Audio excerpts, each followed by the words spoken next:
Hey, welcome back. Let's do this, crew. Today we're going to be breaking down a whole bone in round. So this is what you're going to get out of that. So let's do this with Evan. That's me. So today we're going to be cutting this guy up. And first of all, you want to take this bone out. That's your femur bone. Use the tip of your boning knife and you're going to work all the way around your bone. And this is the front shoulder of the cow. This is where you're going to get your top round, bottom round. You're going to get some clone skirt steaks. This is called your primal cut. So the whole thing comes in together. Usually you'll get your top round, your bottom round, your inside rounds, and you can cut those up in a whole bunch of different ways, and that's what we're going to go over in this video. You can special order these from your butcher. Sometimes they're special order, like I said on the text there. So you call in, they might have to take a while to order one in for you. They're not just going to have a bone-in whole round at a butcher shop or Costco. So go ahead and call in, see what they charge per pound, because by the time you get all the steaks and things out of this that you can get, you're going to end up saving quite a bit of money. So once you get this separation there, you're going to see your membrane, and you want to follow that seam and membrane all the way down. That's usually the case for cutting venison, pork, goat, lamb, anything like that. They're going to have seams and things. You can see along the outside of the round there, that's all your shank meat. Looks a little messy compared to the other stuff. The grain is running the other way. And we'll show you here once you take it off how you can see how it lines up to the bone there. It has some thick fibers on it, and that's what holds it onto the bone. You can see how kind of shiny it is, and that's where it attaches to the bone there. So that you can grind up. It's not too tough. It'll grind just fine. We're going to get to some pieces later on, though, that you can't even stick a knife through, and those are what you're going to throw away. The more you cut, the more you're going to be able to identify what's good to grind and what you just want to get rid of. It's not going to be any good. See how this grain is all running this way, and the rest of the muscle is running the other way? So you want to go ahead and clean this up, take off all this shank meat, anything that was kind of touching the bone and running along the bone. Pretty fibrous, good for grinding, not good for eating. So let's go ahead and cut up this top round, take off all that top kind of silver seamy stuff, anything that you don't want as a part of your roast or steak. But always just kind of go slow, use the tip of the knife. The more often you cut these or any kind of cut a steak, meat, roast, chops, you're just going to get better at it as you go. Don't be afraid to have a little bit more extra trim at the end, because you're just going to grind it up and have more ground meat. And it's good 80-20. That's good for burgers. It's good for meatloaf. Good for tacos. So we're just kind of looking around, seeing where the seam is. And once you see the seam, that's when you know you can go down further into the meat. Other than that, we're taking off the fat cap here. And you can see the different colors of the meat. And usually, people think, oh, that's old, or, it's been sitting in the meat case for too long. Actually, when it's exposed to air, it's just kind of that hemoglobin kind of drying up. Doesn't really dictate good or bad. That's kind of a misconception when you go into a meat shop. This can be your clone skirt steak or your stew meat, fajita meat. But you want to clean that up good. I cooked one of these up the other day, 3 minutes on each side with some seasoning and some butter, and it was delicious. I'll post a video of that later. But you want to leave some fat on there to leave some flavor, but most of it you're going to be taking off. But it's not like you have to get it super clean.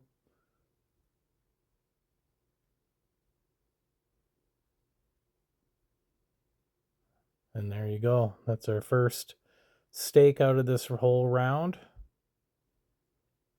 Now we're going to be diving a little bit deeper here.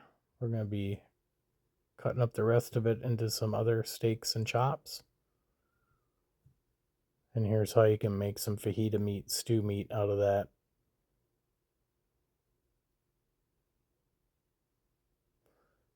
So just cut it thin, chop it up, and that's going to be your stew meat.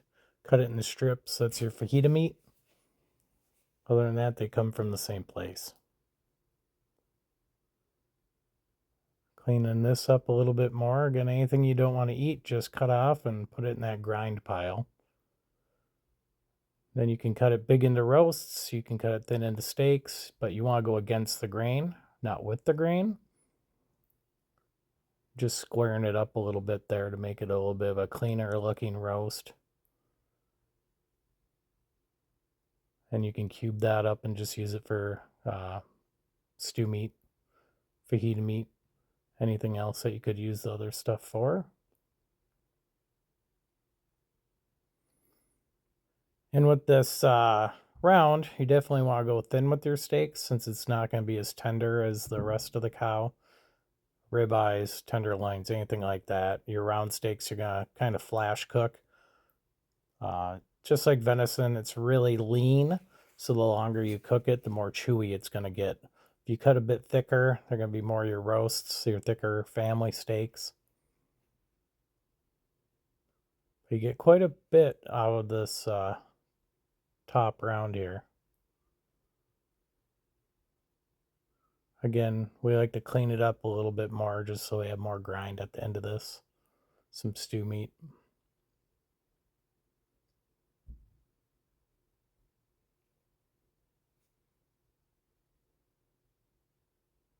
Let's go ahead and move on to the bottom round here. Get that femur bone right so it doesn't fall off the table. So this chunk of meat here, a little bit more to work with, a little bit more fat you gotta clean off of there. There's gonna be a lot tougher parts. So find that seam, work your way down. This whole piece is called the gooseneck of the round. Doesn't really look like a gooseneck, but that's just what they call it.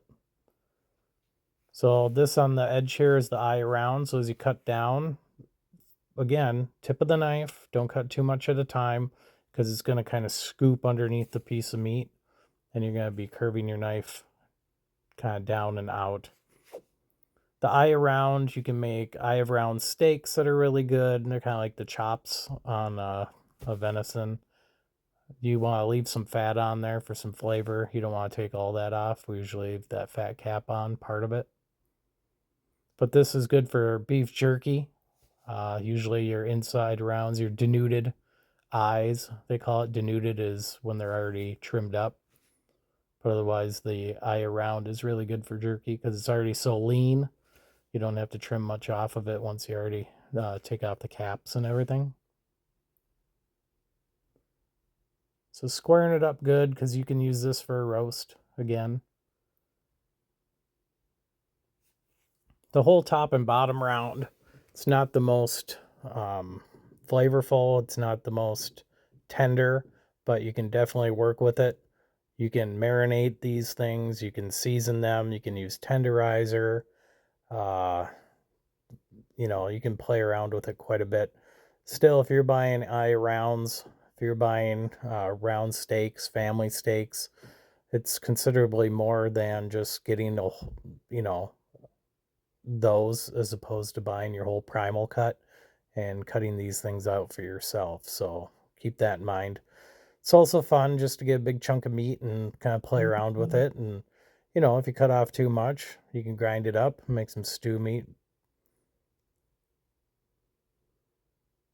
So those are your eye around steaks. All these things you only want to cook to about 135, 140. You don't want to get them up to the 165. You want to leave them pink in the middle, some red, and they're actually going to be way more tender that way. So this is your rump roast. Just cleaning up everything on the outside again. As you can see, there's a lot of different sections of these rounds. And this stuff is real tough to cut through. It's kind of a no-go. That just goes right in the trash. Then there's one more chunk of it that's really really thick, gristly. If you can't punch a knife through it, you probably can't grind it. Good rule of thumb. So again, find your seams. That big chunk, not much in there. You can see which way the meat's running.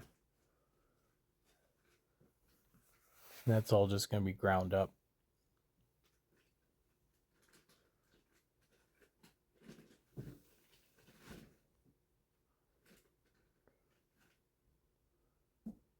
You can see the bits and pieces here. We're just trimming off. Just kind of clean it up a little bit. Follow that membrane.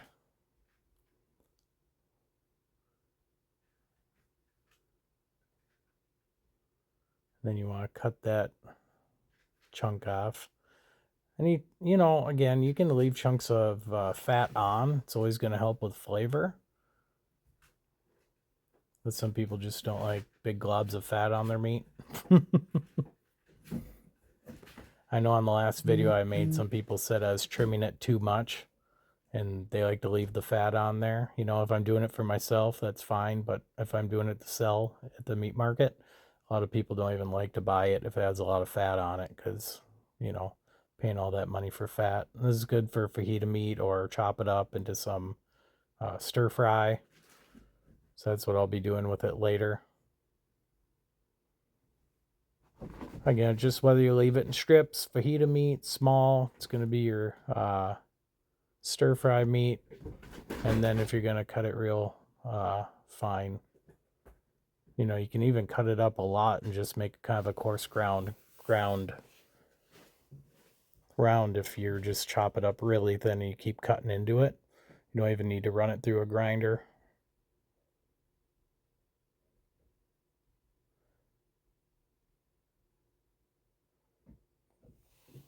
So we got, people are asking me what knives I use. So that big knife is called a breaking knife, and the smaller knife is just a boning knife. And they come standard in size, so it's not really, oh, I'll use the 10-inch one or the 12-inch one. These are your bottom round steaks. Leave a little bit of fat on there. It's going to help it cook a little better. Leave a little bit more flavor on there.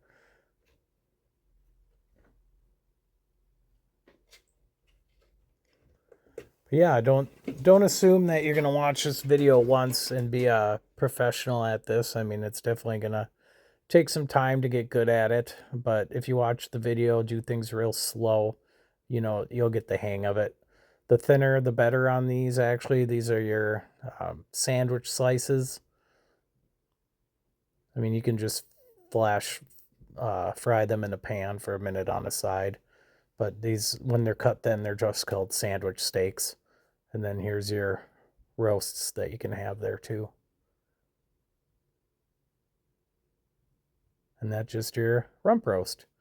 So that can go in a crock pot. It's not going to pull apart, but that's more your roast for slicing to make roast beef. So that's where that roast beef would come from, would be that. And that's pretty much it. There's another part of the rump that I didn't show that comes with the primal cut, but I'll make another video on that later. You got your bottom round steaks, you got your sandwich steaks, you got your eye of round. I'll list it all here for you on the screen, what we have. You got your rump roasts. You got your family steaks. Then you have your stew meat, trim for burger, your fajita meat.